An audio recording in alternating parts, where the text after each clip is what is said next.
extensive study with EPA in Lexington, North Carolina, at one of the Department of Agriculture research stations. That study looked primarily at odor and transmission, how long it took for odorants to move off-site, and there was some movement off-site, about 500–600 feet during the time of application.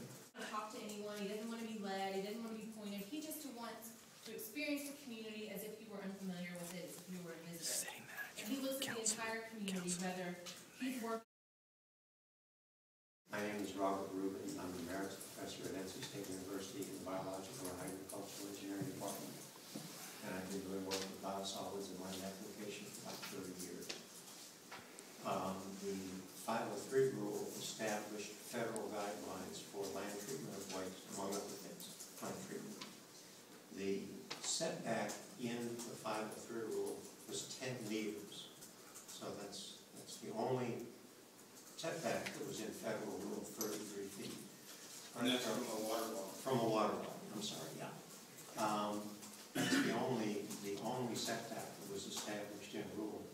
We went through a very lengthy rulemaking process in North Carolina for the land application rules.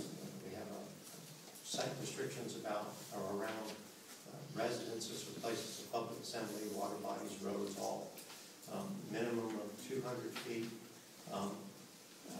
to a residence owned by the individual whose land is used for spray irrigation, 400 feet from an off-site residence.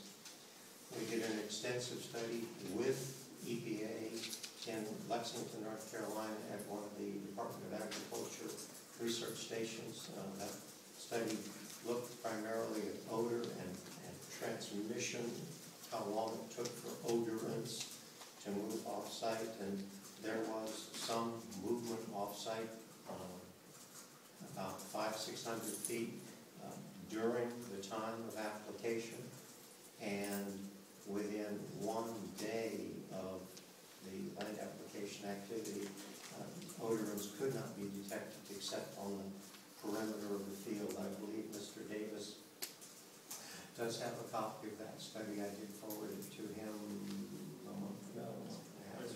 Class B or Class A sludge, sir? It was Class B sludge, and it did meet the vector attraction reduction requirement in rule. However, it was very odoriferous. The requirement in rule is a 38% reduction in volatile solids. It doesn't establish a beginning level. It just says a 38% reduction, and it didn't meet that requirement. So it was pretty odorous material. And within about 4 days of application, there was no detectable odor even on the field. How many feet was that? 500? I'm sorry. How many feet did you say? Feet. What distance did they smell it? About 400 to 500 feet. 400 or 500 feet. Now, there is another gentleman here in the audience, the epidemiology professor from UNC, Dr. Steve Wing, is here, and he's done a recent study about people being affected health-wise up to a mile away. So, thank you. Sit down. yes, sir. These studies are often done as experiments, such as the one Professor Rubin just mentioned, in very controlled settings. I personally believe that land application of our waste is important, and it's a good practice for recycling. I think the problems occur because it's not always done in conditions that are protective of people and the environment.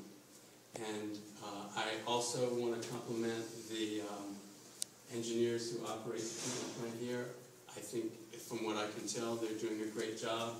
And a lot of what you mentioned before has to do with the constraints that you are under as a municipality that relate to state rules and federal rules.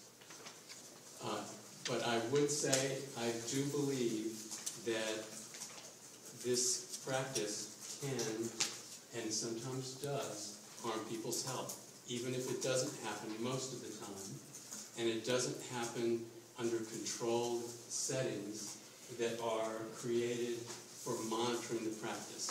And I can just use a quick analogy. If you wanted to know if drivers on the interstate ever speed, you wouldn't set up a sign that says, we're going to monitor your speed. And that's what goes on with a lot of experiments, basically.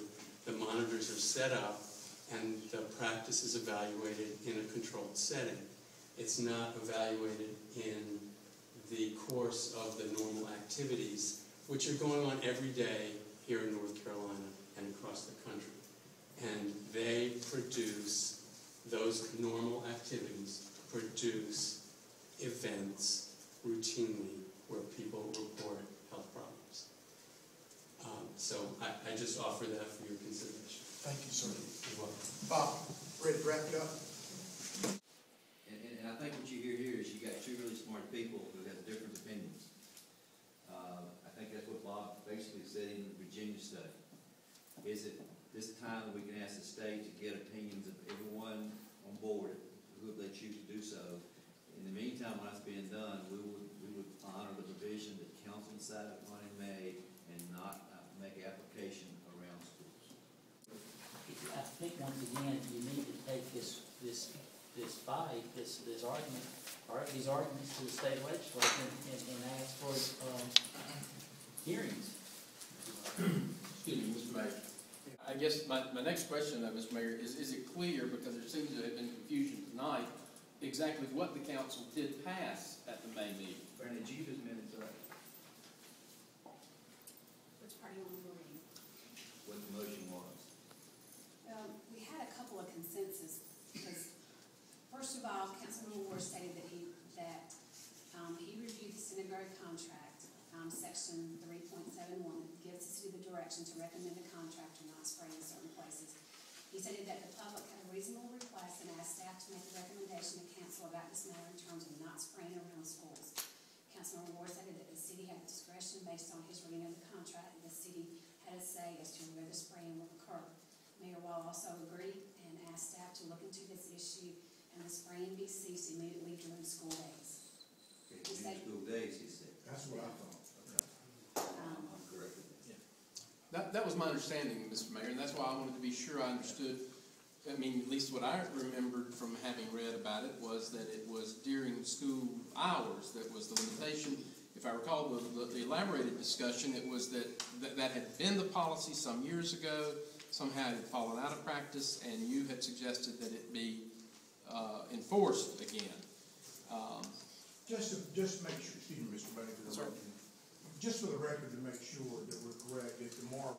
Right, but in 2009, I think it was, we asked that we not spray during the school day, and I think we carried that out for at least a year or more. So the point was that we go back to that practice. You know, the consensus here is, I just want to make sure, is that this body will ask that this be, you know, peer studied, if you will, or, Right. you know, to get to it, because we've seen tonight, obviously, there are different schools of thought. Absolutely. And we have the concerns of the people who are in the area, and sometimes we're walking that tightrope, trying to keep that balance, and nonetheless, I think the issue has been raised,